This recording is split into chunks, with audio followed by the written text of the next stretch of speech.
I'll call June 26th Airport Commission meeting to order and ask for a roll call. Karen Kahn, Present. Craig R. Curry, Present. Carl Hopkins, Jim Wilson, Paul Bowen, Present. Dennis Houghton, Present. Carol Goodman. Alrighty, any changes to the agenda? Alrighty, and notices that on Friday, June 21st at 5 p.m., the Airport Commission Secretary, Mo, duly posted this agenda on the bulletin board at the airport administration and call for general public comment on any items not on the agenda. And looking at the speaker slips I see one item that is not on tonight's agenda. Absolutely. So fill out a speaker slip and get that to Mo and she'll get me. So it looks like I'm going to have two speaker slips on items that are not on the agenda tonight. So I'll call the first one while Mo is organizing that. And I think I saw another hand. If there are other people who want to make comment before we get into the agenda items on an item that's not on the agenda, then please Mo and fill out a speaker slip so I can get that and call you up. So I will call the first one, which is Daniel, begins with an R. Richlick. Daniel Richlick. And this is regarding the Civil Air Patrol on the airfield. Go ahead. And so, 2 minutes is really start my little timer. And but we're not going to shut you down in exactly 2 minutes, but I'll kind of try to make eye contact with you, which means, kind of get it wrapped up if you would. And sir, your 2 minutes have started. So I've been asked here to come by the Civil Air Patrol. My name is Captain Daniel F. Richlick. Basically, I'm the Deputy Commander from 131. We are here just to announce that we are continuously on the airfield here and also that we are currently getting an eviction notice for our current location on the airfield, which is in this building that you share. Civil Air Patrol has had a long-standing history with the city of Santa Barbara. So that in 1959, we were here at the same time, coming with the same kind of request that we were going to get an eviction notice from the Santa Barbara airport. In essence, our longstanding history could be shown by the fact that the propeller that you have in front of the facility is actually civil property that was donated by the airport a number of years ago. The Civil Air Patrol forms a lot of vital systems. We are the part of the Air Force Auxiliary and have a $50 million budget from the Department of Defense.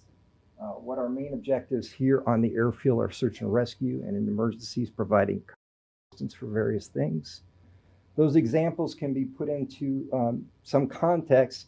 In the face of 9/11, right after 9/11, we were the only air system that was allowed to fly over the 9/11 site to basically do that. What we do is low-level reconnaissance work. We do that very well. In Katrina, also tasked and had over 1,000 sorties at that time, basically doing the work of photographing and providing assistance for not only search and rescue, but how things could be done in helping other organizations get to the tasks that they needed to have. Well, we are part of the overall Air Force in events of major disasters, and if there's cutoffs in the area, our facility here provides constant communications with the Air Force and other emergency situations. We feel that some of our ability to have those things continue on, it may be compromised in the current eviction that we're having in our facility. A couple of months ago, we had actually approached the Santa Barbara Airport to do some renovations within our system, meaning paint, things of that, carpet and things of that nature. We were met with an eviction notice and then told to go to another facility. So the commander would want me to tell you and give you an idea of what we do and serve on the field and have any questions that you might have for us. Daniel, thank you very much, and thanks for being respectful on the time. I'm sure I speak on behalf of the Airport Commission, or at least myself, that acknowledging you guys do provide a vital service, and I'll probably look forward to in the future some input from the airport operations folks on the status of this. Okay, But thank you very much. Mo, do you have more speakers? Do we have anybody else that's going to speak on an item that's not on the agenda? If you could get those to Mo, I'd appreciate it. Next one is regarding the FAA. That's going to take more than 2 minutes. No, actually, I just want to And do that's Greg. How do you pronounce your last Greg name? Starcheck. Starcheck? Yes. Nice to meet you, Greg. And if you would, just try to limit your comments to 2 minutes. Go ahead. Yeah, so I just wanted to get some information out there, and I wanted to know what the feedback would be from the Airport Commission. On the 19th, 29 members of Congress at a GAO to study how the FAA considered community noise impacts while implementing NextGen, which was the new flight paths that are creating quite a stir, actually nationwide. On the 20th, Burbank, Glendale, Pasadena Airport Authority is now asking the FAA to use different flight paths because of the noise. And on the 25th, yesterday, LA City announced that they're suing the FAA to have LAX flight paths changed to reduce noise in the surrounding communities. So I guess I just want to encourage Santa Barbara City, Santa Barbara Airport to hop on board and do the same while the momentum's here. You've got LA doing, filing a lawsuit against the FAA, and I say, why not join them? Because you have the same problem here. So that's it. Thanks. Thanks, Greg. Thanks for being respectful on the time. That is much appreciated. Mo, that's it? Okay. And then I see I have 3 more speaker slips. Greg's was kind of on the bubble there because we have noise as part of the airport director's report, I believe. Is that correct, Henry? That's our standard. It is standard, monthly right? report. Yeah. So I think what we'll do is I have 3 more speaker slips that really are down the strike zone of noise. So I'm going to hold those, and I'll give you folks, the 3 of you, an opportunity prior to the director's report. Well, actually, now might be a good time for that because we don't have noise on the agenda, Okay. and I'm not touching on that directly on Okay. my comments. So, All right. I stand Yeah. corrected. Thanks, Henry. And so Steve Espinoza. And this is regarding noise and pollution impact. And Steve, just a reminder, try to be respectful in the 2 minutes or Thank you plus or for your minus. time, and thank you for your diligence. My name is Steve Espinoza. My family in the current position we live is South Turnpike, right near the bike path. We've lived there for 25 years, and I spent part of my youth off of Puente. My family was raised there. Anyway, over the years, my wife and I have enjoyed more walking our dogs there, and it's our backyard, basically. And with the explosion of aircraft and the economy turning good, the aircraft coming over Mora Mesa, the bike paths have changed, obviously, and it's starting to affect us. And it never had before because they were coming off the ocean. Well, a few weeks ago, I attended a neighborhood meeting with Greg Hart and at Frank and Jeanette Chicon's house. And several times as the flight path was demonstrating to Greg directly the impact it has on the neighborhood. But what got me was Jeanette mentioned that there was a film over her patio furniture now that I noticed before. And she thinks it's from the exhaust.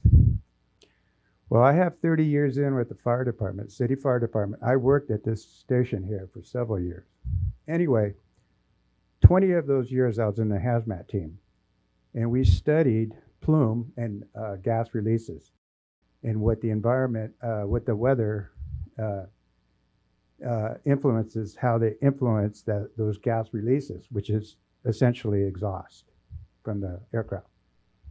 And with the prevailing winds and the cool fog air condensing the from these aircraft, and the westerly northern westerly winds coming in, prevailing winds, it's concentrating the effects of those exhaust gases, I think, on the neighborhoods. Okay. So what I would like to see is a study could find the funding by the Air Pollution Board that we have here in Santa Barbara. And maybe if we could do a study and actually get some facts as to pollutants in the air caused by these aircraft. I think it's a real important issue. Now, thank you. Steve, thanks, and thank you very much for being respectful with the time. Much appreciated.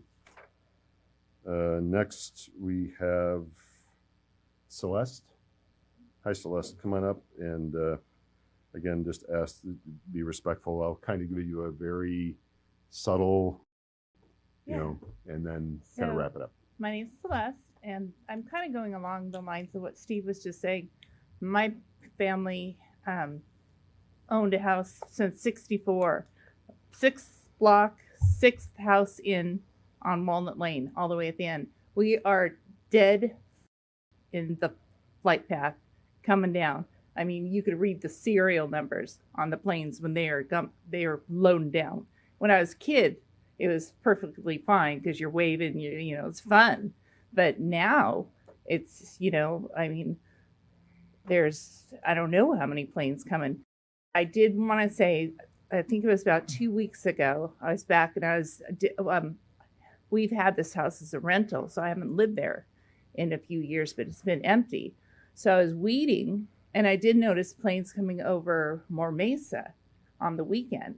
So I don't know if the path changes on the weekend during the, you know, versus the week. I was just wondering if I could pose that question, because I do see it more that the planes are coming over during the week rather than on the weekend. I did see them come hill more off the beach.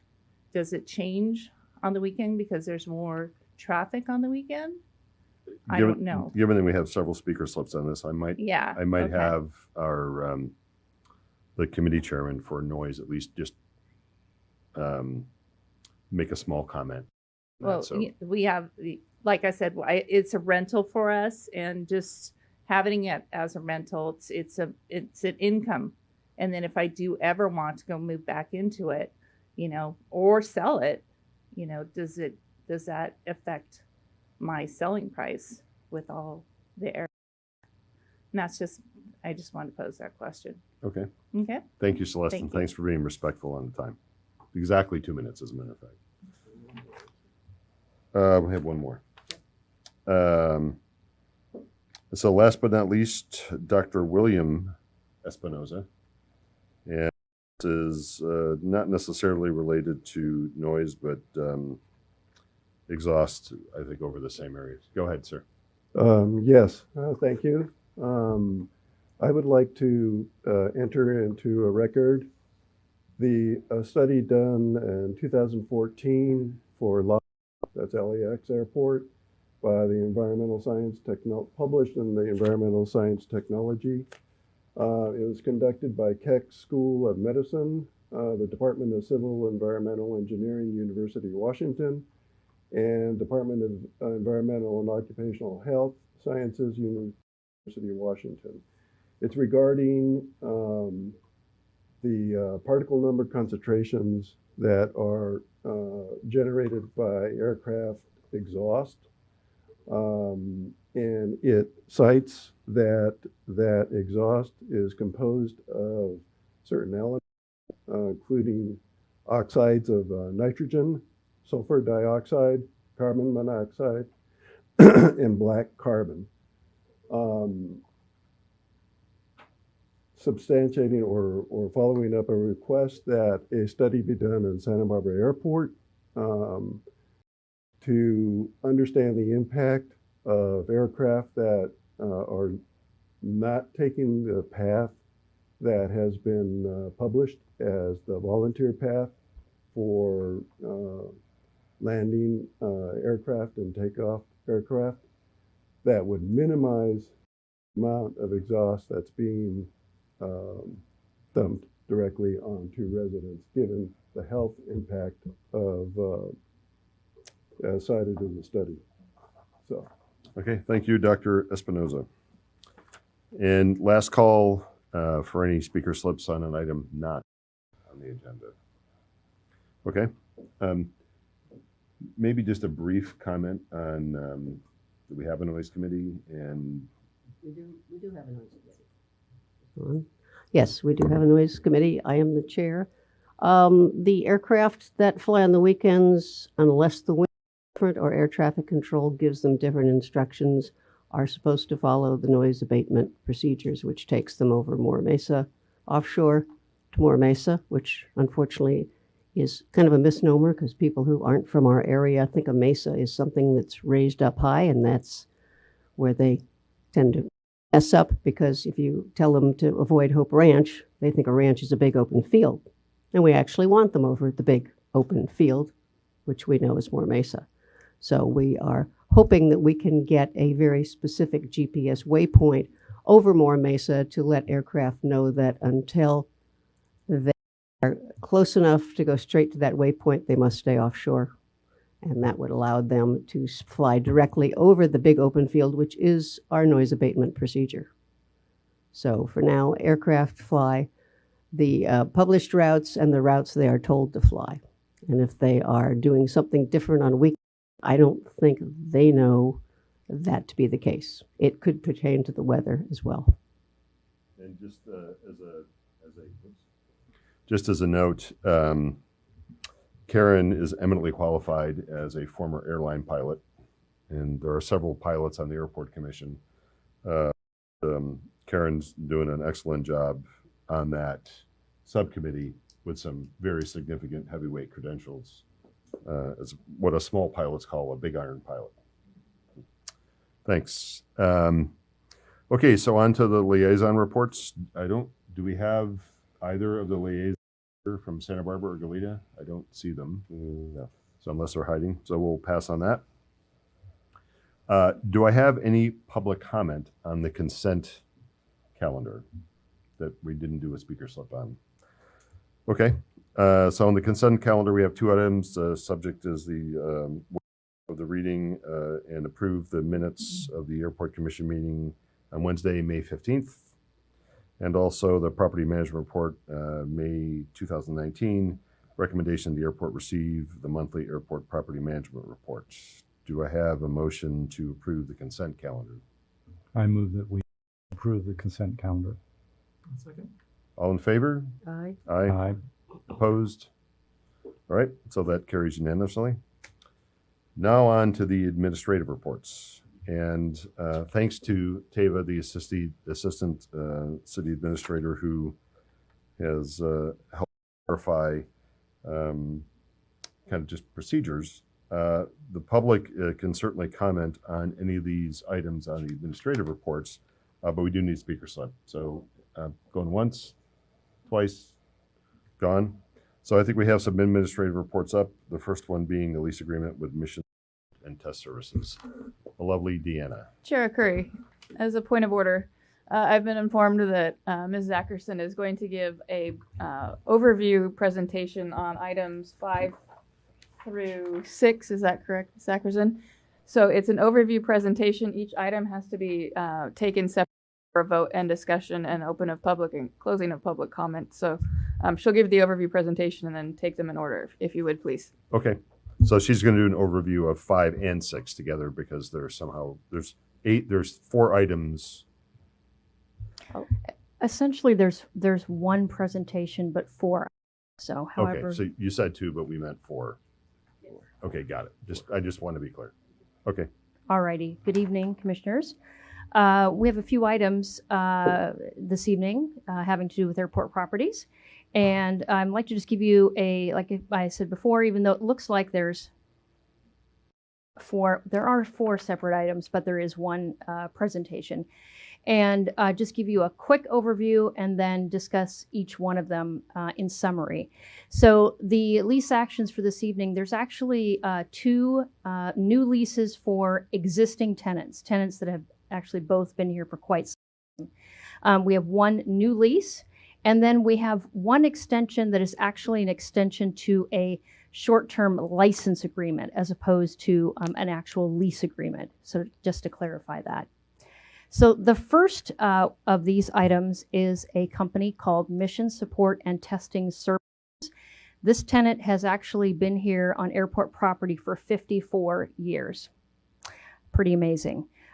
They inhabit the corner of David Love Place and Francis Botello Road. They have about 8,800 square feet of indoor space and about 47,000 square feet of outdoor space. So they have quite a bit of space. They've had different names over the years. They've morphed, but essentially perform the same service for the Department of Energy. So they're a contractor. They're currently in that space on a lease extension that was approved by the City Council about a year or so ago. Because this is a negotiated lease with the General Services Administration, in other words, the federal government. It takes quite a bit of time to negotiate this kind of a lease. You've all heard about this particular tenant and this particular location because we haven't done much of any investment into that property for a long time.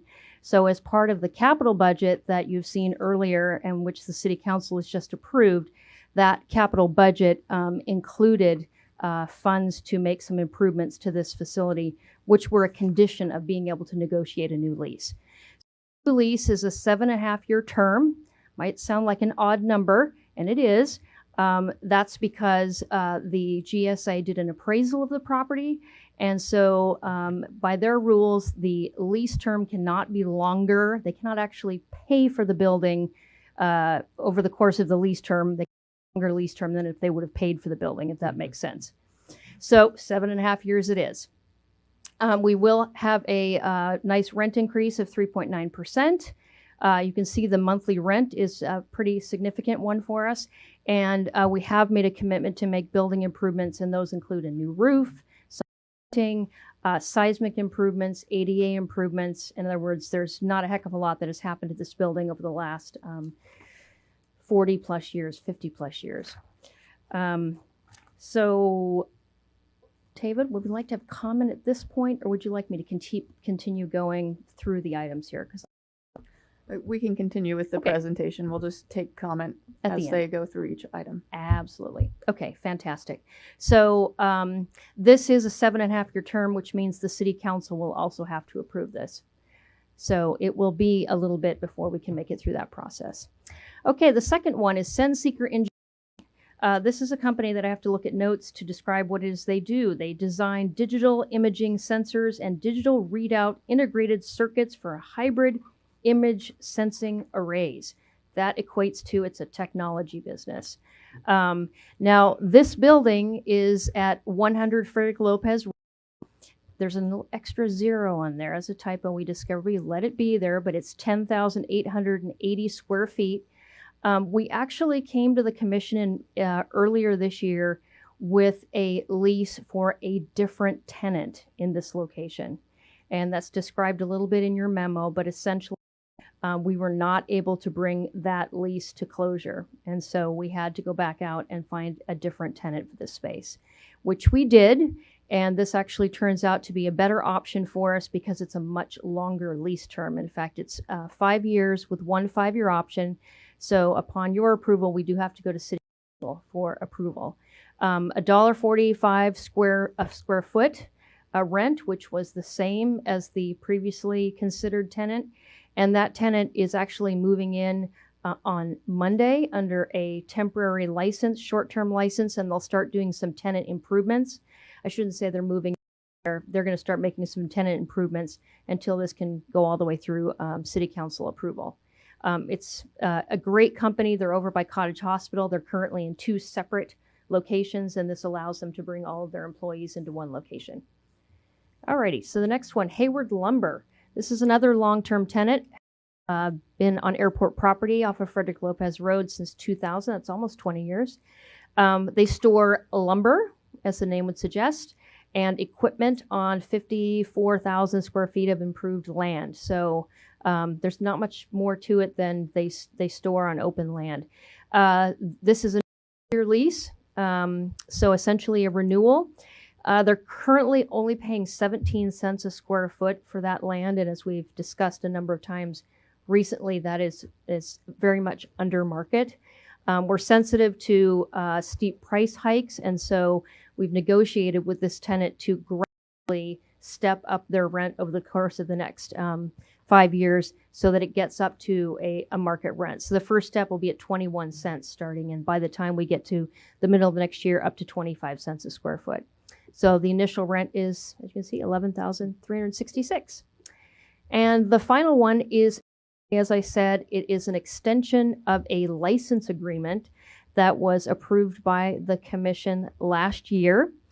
The license agreement was intended to bridge the gap between the end of FedEx's lease with the prior tenant in the hangars, the Northeast hangars, execution of an airport or a city lease with FedEx, a long-term lease.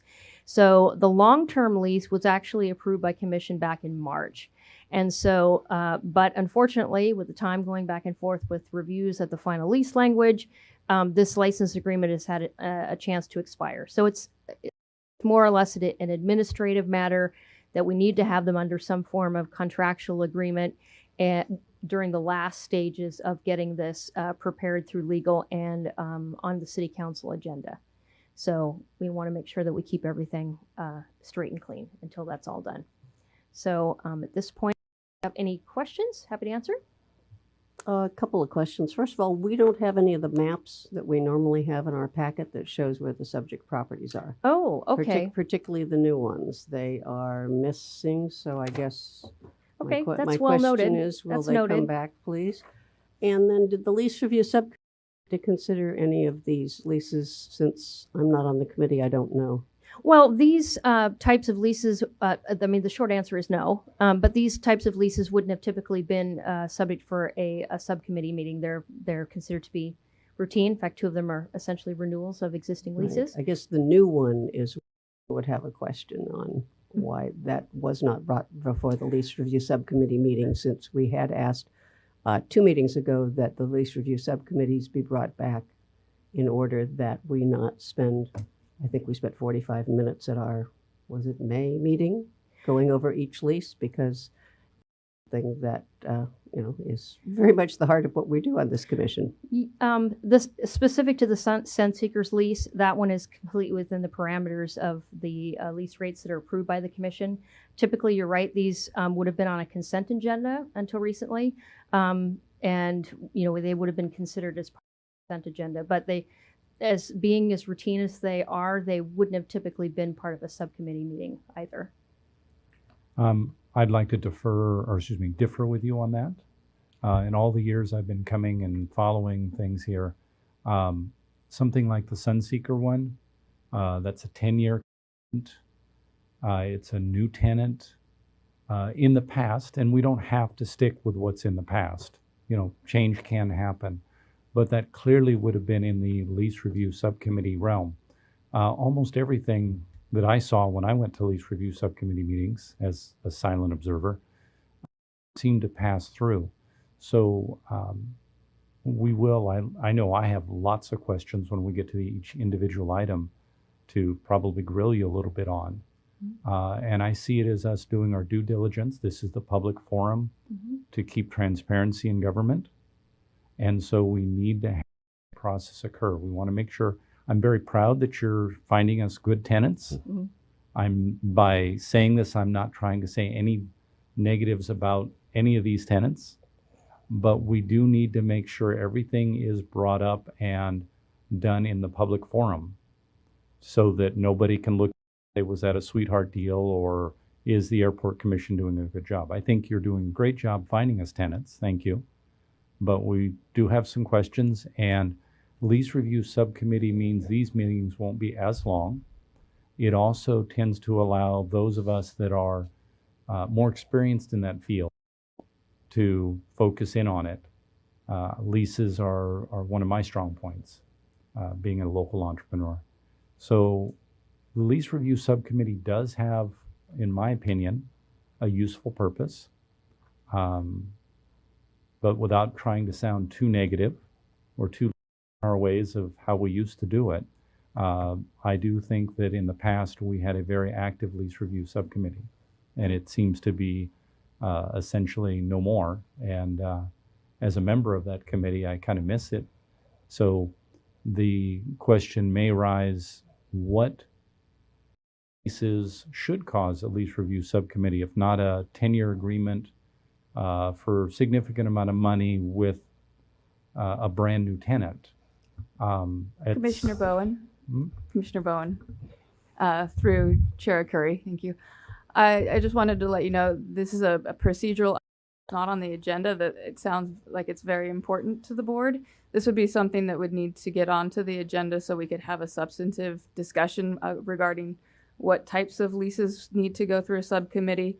But since it's not really agendized, it's not really appropriate, I let it go for a little bit because I knew it sounded important, and it relates in ways to, as you've brought it through, to Senseekers. So what I would recommend to Chair Curry is that we open item 1 and allow for public comment first, and there is any questions, and then discussions, and then a motion, and then move on such to through 2 through 8. Appreciate your advice as always and help. And yes, I would like to see that as an agenda item so that we can resolve this, so there isn't any, ongoing disputes on it. It would be very helpful. So noted, Commissioner. Thanks, David. So do we have any public comment, which is not comment, but you have to fill out a speaker slip, on item number 5, the lease agreement with Mission Support and Test Services? Okay, hearing none. So we're looking for the Airport Commission to recommend approval to City Council to authorize the Airport Director to execute the 7-year lease. As you do, I have a motion to Chair Curry, you could open it to see if any of your fellow commissioners have any questions. On item 5, I'm good. Karen? Okay. So hearing nothing, actually I did hold my question. Okay, do I have a motion to recommend approval for the City Council? I move that we approve item 5. Do I have a second? And all in favor? Aye. Any opposed? Okay, that one is off and running. The lease with Senseeker Engineering. Do we have any public comment on that? All right, hearing none, we'll close public comment on that. And any members of the Airport Commission would like to chime in? I'm guessing Mr. Bowen would. I can let other people go first if you'd like, but we'll want to have some Start on the questions. left. Okay. So Sunseeker, we're giving them 10 years, essentially a 5-year option after their first 5 years. Mm-hmm.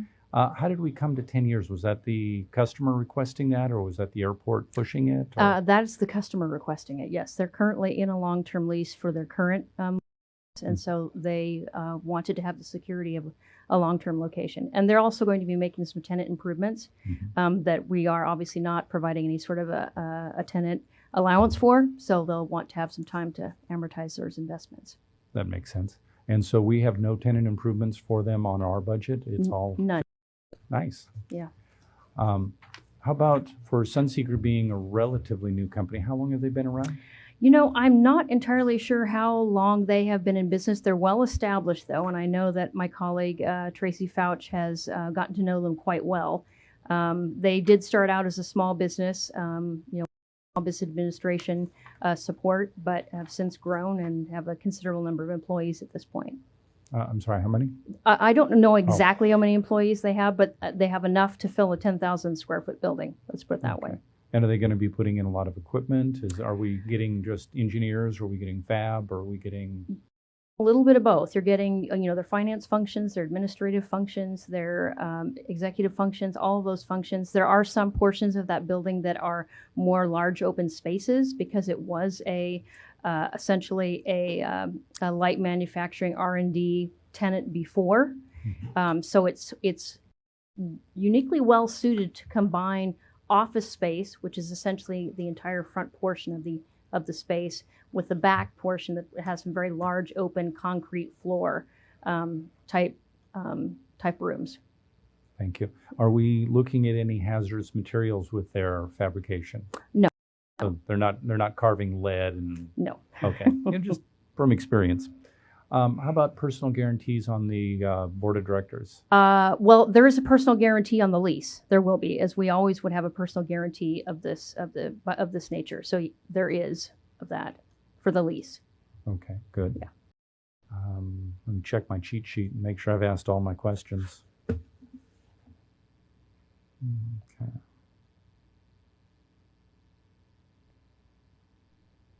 Okay, that's the end of my questions. Okay, thank you. Anybody else on the commission? Anybody else on the commission? Okay, hearing, I'm sorry? I was just going to say, I'm going to go ahead and not make a motion. To be honest with you, initially I was going to move that this be pushed onto the subcommittee, but I'm going to wait to see the results of our item that Tava has suggested. So, Okay, do I have a motion to move this on to the commission recommend approval to the city council? I move to make a motion to approve Sunseeker for the lease agreement. Okay. I'll second that. And all in favor? Aye. Any opposed? Okay, that one carries unanimously. On to number 7, the lease agreement with Homer T. Hayward. I never knew his name was Homer. I've been here for many years and I never knew that. I wonder if Homer is still with us. Anyway, the lease agreement for Hayward Lumber Company. And do we have any public comment on that? Okay, hearing none. Any airport commission members? Just a couple of quick ones on this one. I'm assuming they have always been in good standing on their payments? Absolutely.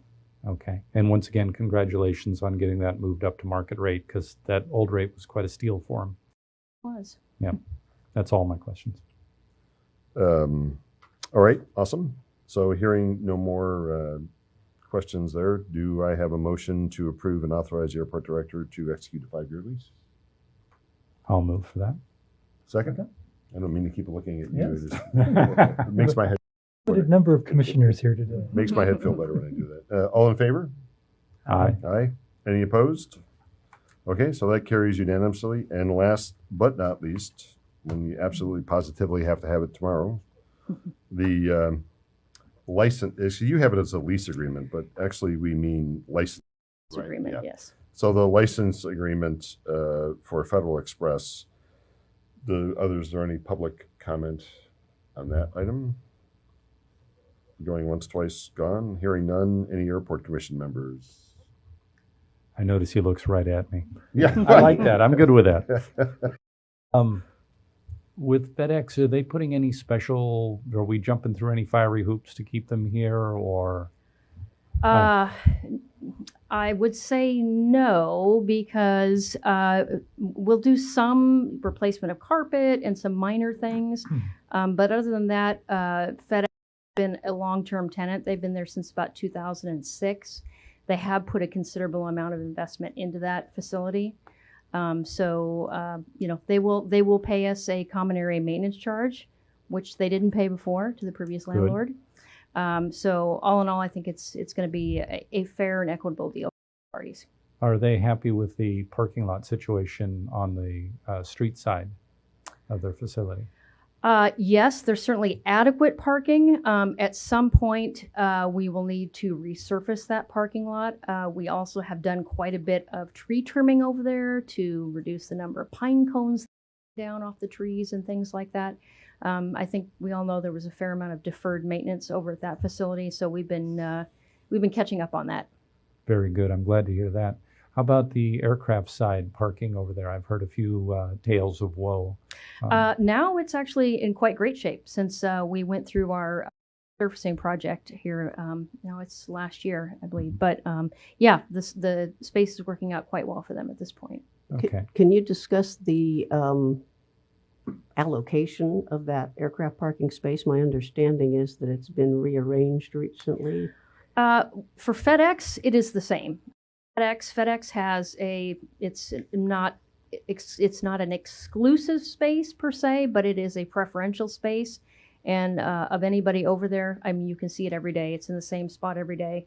Occasionally a second aircraft will come in, but that has yet to be a problem for them. Has anyone else discussed the issues of utilization of that space? Well, or is it allocated solely to FedEx, or anybody No. can use it? FedEx has one parking space. If they come in with a second plane, usually that's not an issue to get in. That doesn't happen all that often, but they essentially have the same space every day. And there is a established protocol for that here at the airport.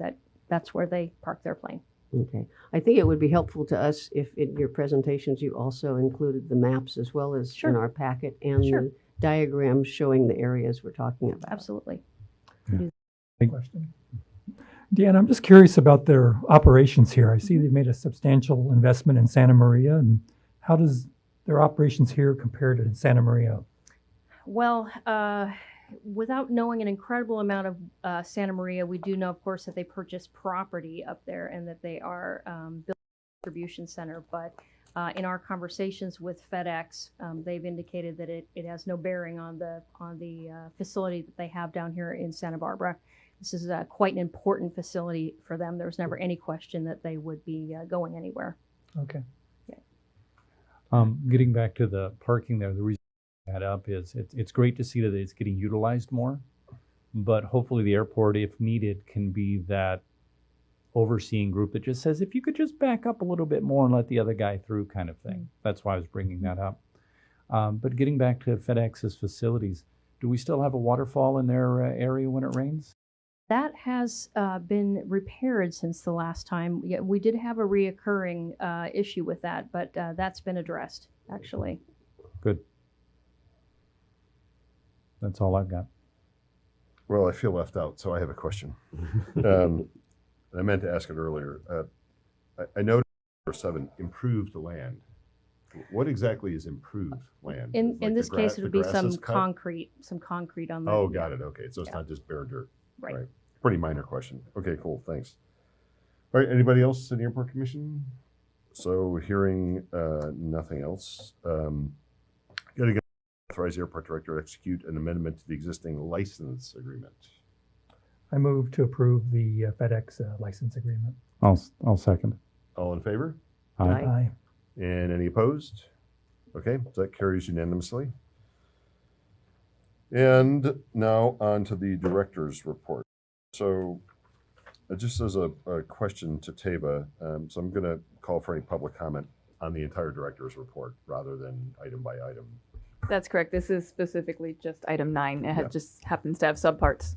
Okay, so any public comment on item 9? Going twice, last opportunity to be on TV, going, okay, gone. Mr. Director. Yes, Commissioners, just a few comments and updates. Staff has met with the FAA Airport Compliance Office to discuss flight instruction compliance at Santa Barbara Airport. Clear guidance on the options that are available to the airport to ensure that we are in full compliance with FAA policy. Staff will continue to develop a proposed solution and will convene future meetings to share our direction and recommendation to the Commission. So we will be before you to discuss the issue as we formulate potential options. And will that be to the full commission or to the General Aviation Subcommittee? Both. Hopefully the subcommittee before the full commission. I am very aware of that. Thank you. The FAA received notification of pending award of approximately $2.6 million in AIP grant funding from the FAA. These funds will be utilized to enhance security, add an additional jet bridge, and initiate design work on Taxiway H, or hotel. So we're very excited to receive those, much needed, and will help improve our infrastructure. Other great news, passenger growth continues to show a positive trend, with May activity reflecting a 25% increase in passengers departing the airport over last year. The airport terminal enhancement projects are progressing well.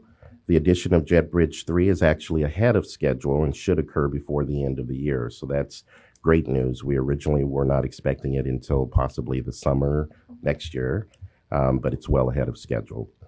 The Gate 1 expansion project is also progressing well with phased work to begin soon. Installation of the shared use passenger processing system at the boarding gates is also proceeding as planned. We anticipate that that system will be launched by August the 13th when Delta starts service at the airport. And these enhancements will ensure a much more efficient use of the limited gates that we have at the terminal. So it will give us a little more flexibility and ability to handle the high volume aircraft that we have utilized in the terminal today. Staff is, in fact, in discussions with the Civil Air Patrol concerning the relocation of their existing office on the airport. Civil Air Patrol is currently located in the airport administrative offices where they have operated for many years. Due to the need for additional space for the airport, staff is discussing alternative space for Civil Air Patrol. The key issues in these discussions are available space and the need to charge Civil Air Patrol rent for that space. Civil Air Patrol is currently not paying any rent to the airport, which is a violation of FAA policy. So we are continuing to negotiate a plan, and we will convene a lease subcommittee to present a recommendation before coming to the full commission. But I just want to be clear that we do not provide free rent to anyone else on the airport. It is, in fact, a violation of FAA policy, of FAA Order 50.6B, Section 17.16. We're also responsible for being financially self-sufficient, and giving away free rent is not going to improve your financial position. On Monday, the airport, with the support of the mayor's office, held an official ribbon-cutting ceremony for the completion of the 6100 Hollister project. Mayor Murillo announced that the project will be awarded LEED Gold status for its sustainable design features. And that's an impressive accomplishment that we got in that design. Building occupancy certificates have been received, and our new tenants will move in on July the 1st. So we're very happy to conclude that project. And then finally, the airport will hold a community workshop to demonstrate the use and capability of the new Public View airport noise reporting application. The workshop will be held on July the 10th at 6 p.m. here in the administrative office. Interested members from the community are encouraged to attend, and we plan to walk through how to set up and use that new system. And those are the director's comments. Thanks, Henry. A couple of questions. The Jet Bridge 3, that's the one that's up against car fence in the Atlantic. That's Gate 1. That's one. Okay. Yeah. Remind me the status of that one? So that one, we've completed design and we're about to commence the work. And that work is going to require that we move the fence line closer towards Atlantic, and we'll move to Atlantic space about 60 feet, I believe it is. And then we'll be relocating the rental cars 60 feet towards Atlantic and then commencing that work. Okay. All right. And so I recall when we wrestled is too strong. I recall when we discussed the funds to do the 6100 Hollister project, that there was a discussion about from the commission about occupancy. So assuming all the tenants that have signed up at July 1st. What is the occupancy over there?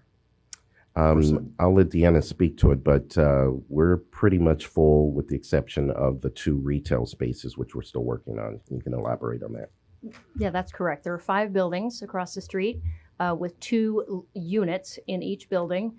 They all under most of them actually have already leases that have been approved by commission and are actually signed. There are a couple that are in process at this point. It's essentially just the retail and the coffee shop location on the very end on the corner of Lopez that is not leased yet. So the tenants will be moving in at a variety of times. Some of them plan some tenant improvements, so they'll be doing those before they actually move in. But we do actually have one tenant that got keys today and is moving in on Monday. So. Terrific. I mean, I know there was a little bit of concern there, and I guess putting words in your mouth, it sounds like we're confident that we will have that already have it substantially, and probably look forward to soon having it completely. Yes, there's been very strong interest. It's just been a matter of finding locations that fit. When you have multiple people that want building 5, for example, then you have to try to shuffle things around a little bit. Right. So yeah, but it's a puzzle, but we've been putting it together. Question regarding the retail space, particularly the coffee shop space. Do we wait for people to come to us, or have we been actively seeking and talking with local restaurant vendors to see if they are interested in visiting our location? Because of course the whole area apparently could use. Right. We actively have sought tenants for that space. We have had some folks come to us and inquire. We haven't found quite the right fit for that space. Some of the folks that we have talked to required, for example, a full kitchen, which it's really intended as a deli coffee shop, so not significant exhaust or anything like that, really actually no exhaust. So no fryers, no that kind of thing. So it's a little bit, we have to find the right shoe that fits, essentially. But there's interest in it. It's just a little bit more difficult to lease. Else I had a few questions, and congratulations on getting so much of that leased, because that was a big concern for the commission back when we approved to go ahead. Actually, I was just an audience member back then. So that's turning out good. That's great news. Solar project. I promised a long-term former airport commissioner always be bugging about the solar project. So I didn't get a status on how that's going. So we are actively pursuing solar. We have an agreement for the existing long-term parking lot, and we ran into complications with it over time, and now I think we're at a place where we may be able to move forward with that. However, we are taking a step back and looking at solar overall at the airport. We have a couple of locations we're looking at now that may be potentially well suited for solar. So we're kind of looking at it from a big picture perspective at this point, but we're definitely moving forward with it. Okay, thank you for the update on that. Sure. And then if I could ask a little bit as far as the Civil Air Patrol, certainly we must comply with all FAA regulations. We have no choice. Right. But it says we must charge rent. Mm-hmm. CAP is a beneficial organization for the community, so it's not somebody trying to make money. Granted, we're trying to make money off of rentals to support the airport, so we have that factor there. Within the FAA regulations, can they have reduced rent, or does the FAA require that they pay market rate? Certainly, we can consider reduced rent. The order specifically states we can consider reduced rent if they have an aircraft on the aircraft, which they do not. In any case, we look at a number of factors when we're determining what that rent is to charge them. We're looking at the type of space, we're looking at the location, we're looking at the condition of it. So we come up with a reasonable market for that property based upon all of those factors. All right, thanks for that. And then the other question is for space that might be storage. I imagine they've got a lot of stuff. And I know we have a lot of buildings that are unrentable, really. Not sure if there's anything that can be accommodated Similar example would be City of Goleta that is now renting for $1 for food storage. So just something else to bring up. You know, if they have a temporary need for space, we have a temporary building that's sitting vacant. So just trying to encourage you to explore ways to help a very fine organization, but we must comply with all laws and requirements. I'm happy to comment on that, Commissioner. We actually, in our communications with Civil Air Patrol, we've been talking to them for quite some time about the issue of needing more space here in the administration building. And of course, our intent in all the time to find another space for them. So we did not issue them an eviction notice. We issued them a notice of relocation, and at the same time offered a space that we had available. So the two spaces that we are considering for Civil Air Patrol, one is the storage space. It's located in a building that also houses Easy Lift, if you're familiar with that area. We have a storage unit there that at times has flooded in the past, and so we have not leased it out to anyone, although you could use it for storage if you simply put your a little bit off the ground with shelving and that kind of thing. So we did offer that space to them, and it's a decent size. The other location that we are looking at that we offered to Civil Air Patrol is portions of the visitor center, which in and of itself is, of course, is an education facility. It's really designed. And so we're hoping that we can reach an agreement with them to house their operation, the active parts of it with their cadets and such in the visitor center where they can be, and storage if we can make that work. So we are trying to really find a solution that will work for everybody. Thank you for your efforts on that, because we don't want to be the villains here. They're a very good organization. Well, and that's why I want to make sure that, you are armed with the facts. Mm-hmm. We do support the Civil Air Patrol. I'm prior Air Force myself, so I'm very familiar with them from many, many years back. But the bottom line is this comes down to compliance and our financial sustainability. There is no other tenant on the airport that we offer free rent to because we're not allowed to.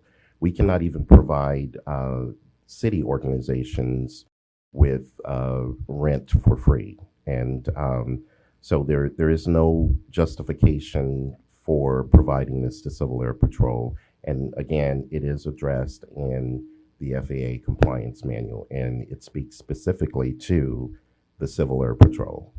Chair Curry, thank you for the comments, and I apologize. I did mention to you all I would occasionally jump in, and I'm not to disrupt, but just to make sure that we stay on track and stay within the guidelines. So the director's report is to give information and to allow for a little questioning, but we're moving into the direction that we're having more of a substantive discussion that we'll need to agendize, and I believe. Director Thompson said that it will be coming to you, so we'll come to you with an agenda so we can flesh out all these issues in public and with everyone on notice. Very good, Tava. Once again, I'm corrected on that, and we'll hope agenda item for it. Yeah, I'm curious about the complaint histogram for the noise. Can you give us any kind of comparison, or in the future compare this with the previous month or with the previous few months, because we can't tell from here as to whether it's getting better or worse, or it's the same, or different areas are being affected. I'm referring to the number of complaints. The complaint histogram and the bar chart that shows the locations and the number of complaints in each location. I'd be curious to know maybe last month versus this month, which would help us figure out if we're doing anything right or is it getting worse. So I will say that in general, we've seen a significant increase in the number of noise complaints that we have received. However, the numbers don't really tell the story. I would say probably about 2/3 of them are coming from one individual or associates. So when you look at the overall picture, it's not as bad as the base numbers appear. Thank you. Okay, Else on the commission with any comments on a director's report?